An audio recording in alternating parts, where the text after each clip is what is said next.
To answer some of the Here's the questions police you may chief. have. Let's listen in for the latest. Criminal investigation. We are limited as to some of the details that we can give out to you for obvious reasons. First, let it be stated that I've told you the number of deceased in the building, at the hospital, and at the secondary crime scene. It's our policy and protocol that we have to establish positive identification of those victims. That is a time-consuming process. That's something that's going to take a great deal of time.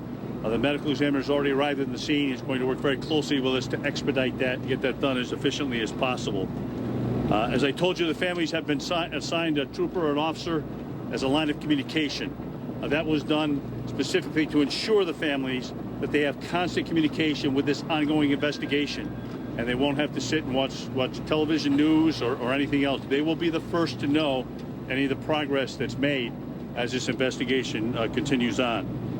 As I stated earlier, the assets that were utilized initially was certainly when the call came in, Newtown Police Department immediately responded and immediately called for help. Surrounding local agencies sent officers, and the Connecticut State Police sent all off-duty and on-duty troopers to respond so that they could immediately gain access to that building and begin that search process that I alluded to before. We had the State Police Tactical Team. We had canine teams out here. We certainly had Trooper 1 in the air, and it was probably to keep some of your helicopters away, quite frankly. But we had every possible asset came out to this scene the minute that this alarm came in, or this call came in, and it was certainly to do everything we could to protect certainly life and property. The community has been outstanding in supporting this effort. As you can see, you've taken over their park, and they're showing up. They're offering condolences. They're doing everything they possibly can to support the victims, the victims' families of this horrific tragedies. The FBI Crisis Management Team is offered to respond. Is going to respond here tomorrow to assist in crisis management, to assist not only with the families and the family members, but with all the first responders, the police, fire, EMS, all working at what I described before as a very horrific and difficult scene.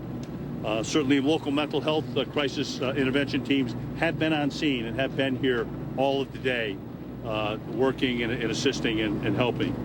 I just want to make it very clear that there were 18 children who were pronounced dead at the scene. There were 2 children who were transported to area hospital and were pronounced dead at the hospital. There were 6 adults that were pronounced dead at the scene. And obviously the shooter was also pronounced dead at the scene. I don't have much more detail about that secondary scene, but there is a related scene that we discovered as we were continuing the criminal investigation, and specifically investigating the shooter. And you probably saw, and someone asked me on the way in here about the bomb squad. And yes, we brought all our assets in case they were needed. And when we went out with Newtown officers to search or to execute search warrants or to examine other possible secondary scenes, we took all those assets with us to ensure that they were right there immediately so that we could react if it was necessary. That's about all I have as far as details are concerned.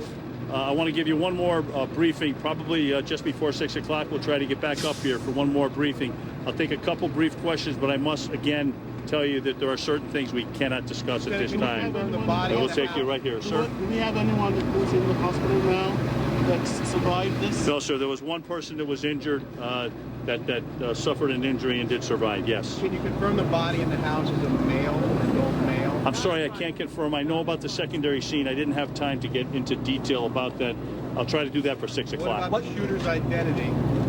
Adam Landon, can you confirm? I'm not going to confirm the identity of the shooter. We're not prepared to do that yet. So we have a tentative identification. We're still working with that. So we're not going to confirm the identity and put that out there.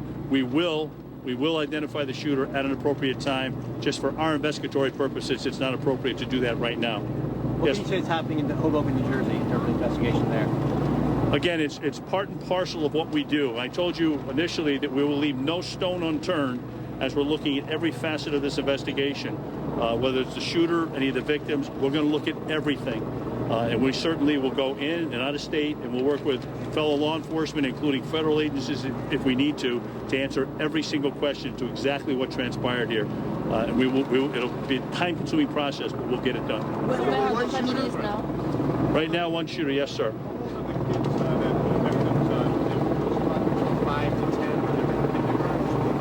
was K through 4, kindergarten through 4th grade. That's the school.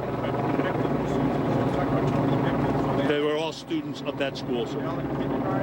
I don't know the grade they were in. I'm sorry, I don't know that. One class, one section. One section, 2 classrooms. I couldn't tell you. I don't know. I didn't find that out. I'm sorry. Your question? No, everyone's been, and that's part of the process, and that's why it took us long to get here. That's a very good question. Are there any students that were unaccounted for? We had to ensure that we accounted for every single student in that school, and that includes maybe someone that was absent for the day because of illness and didn't come to school. So that was part of the process that we had to go through, and now we have the identification process, which is even more difficult. And so it's going to be some time before we're able to give you that information. It probably won't be available till sometime tomorrow. Did you identify the weapon? Did we identify a weapon? We have seized the weapon. Yes, we have, sir. What kind of weapon? We did not. We will not discuss that at this time, sir. Still trying to reach parents at this time. We've been in contact with all the parents. We would not come up here until we've been in contact with all the parents, and we've been communicating with them since they arrived here at the scene. They've been fully informed. And that's why it took so long for us to come up here. Go ahead. What's his plan? Just a little bit. How are the first responders dealing with all this? No one would ever expect to walk into a school and see those types of mass casualties. That's very, it's a good question. Everyone believes that it's something that first responders do, that law enforcement does. But I can tell you, we provided counseling for the first responders because this was a very tragic, horrific scene that they encountered. It's not something that we want to see. It's not something that we see every day. So that's one thing that we have done, and the colonel has made that perfectly clear that those people are to be spoken to and receive crisis counseling as required. Lieutenant, you probably you have to be the face here telling us what's happening, but Newtown is a very quiet, beautiful place, and I'm sure this is something that is not our ordinary thing that you deal with like big cities. The lieutenant can certainly tell you he's a Newtown officer. As a dark kid and sure. As a person, to see this tragedy of this magnitude, how would you describe it has impacted you personally, not only as a law enforcement, but as a person and as a person, the first thing I thought about was my own children. Can you say your name, please?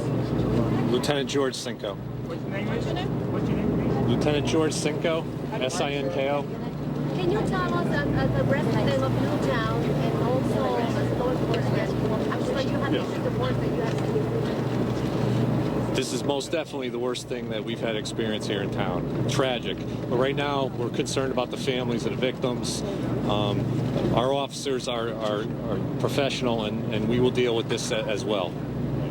Can you describe the scene with the parents? Is there a place where people are getting together and are there counselors there for them? What's happening? What's that scene like? The local hospital, Danbury Hospital, has offered their crisis intervention counselors. They will be available at Reed Intermediate School, which is on Wasserman Way, and they're available right now if need be, and they will be there all weekend. Is there a place where parents are gathering? I mean, and what's that? Can you describe that? The parents certainly have gathered at the local firehouse, which is adjacent to the school, and we've done our best to comfort them and try to reassure them that we've done everything we can. But as mentioned, it's a difficult process to confirm the status of an entire elementary school, and we need to be right when we do that.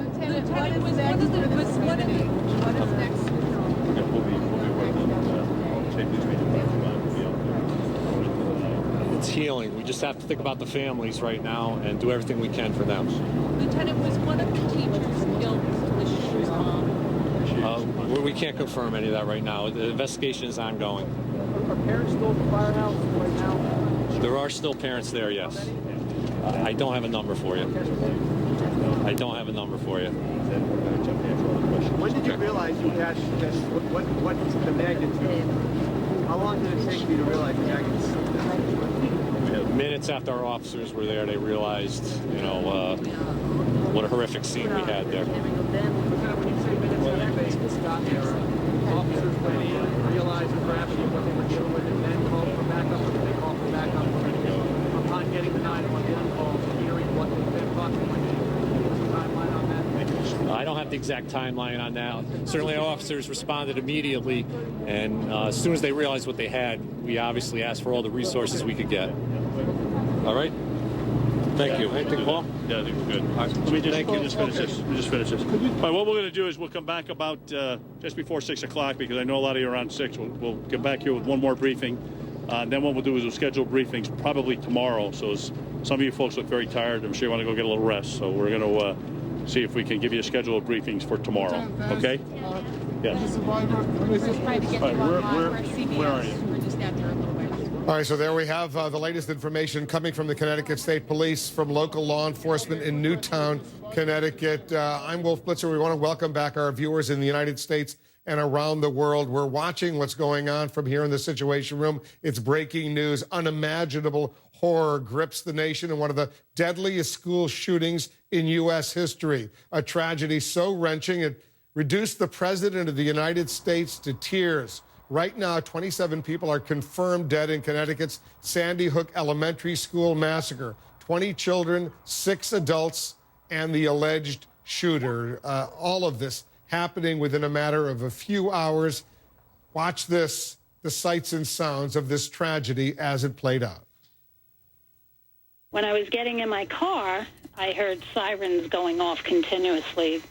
Car after car after car. Some of them were flying up past my house and coming back around again and going to the school. This house is 3 houses away from the school. When we first arrived there was not a lot of security to guard, and there were 3 children that came out. One of them had a very bloody face. We immediately jumped in the car and headed down here, so it's troubling. It was really kind of mayhem in the room with all the kids and the teachers, trying to find your kid, identify where yours is, making sure that they're safe, and then trying to find out what the situation was and make sure everybody else is safe. Started with the neighbors and then the rest of their friends in school and that sort of thing, so it's... What did your son and daughter say to you when they first connected with you? They were immediately crying, petrified of what happened and what did it mean. And I think they're both older than some of the other kids in the school, so understanding what happened. My son was in the gym when it happened, so I think they heard the gunshots. We saw police officers, and we heard them on the roof and in our building. Did you hear any gunshots or anything like that? Well, police officers, they were kinda, because there's police officers, right out the door, trying to find the guy. It was shocking. I got the call at work this morning, and I can't believe a small town like this would ever have anything like this happen. And to be in an elementary school, that's unheard of. Pre-K through Doesn't even seem real. It just does not seem like it's even possible. It's like you read it in the paper or see it in the news, you're like, oh my God, that poor family. And then you have something happen so close to home. It's like, I think I'm still in shock. I can tell you that, first of all, obviously our hearts and prayers go out to the victims of this terrible incident. Very tragic. Our police are currently working closely with the Newtown Police Department. We have mutual aid agreements in place that allow us to provide assets that they may not have, along with the state police that have taken the lead on this investigation. It was terrifying. I'm still terrified. I think I'm still in shock about it all. Was everybody crying, scared, wanting their parents to come get them? Yeah. They were, and then some people were even they kind of felt they got a stomach ache. They wouldn't even let us in the building.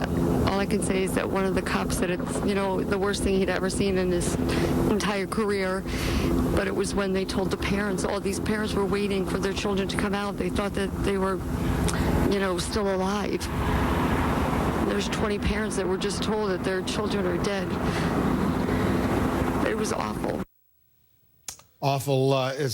You can't even imagine how awful it must be for those parents, those loved ones, those family members in this small town in Newtown, Connecticut, a town of under 2,000 people. This is a small elementary school, grades kindergarten through 4th grade. These are 5-year-olds through 10-year-olds, 20 of them gunned down by a killer today. 6 adults killed as well.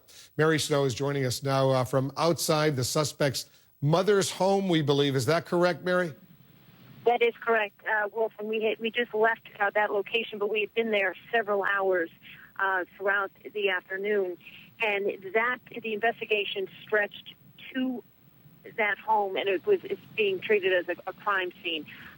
We saw SWAT teams there, and we can tell you that residents near that home were told to evacuate earlier today. We've talked to one neighbor who said she was told at around 11 o'clock this morning by police to get out right away, and she still is out of her home, unable to get back into her house.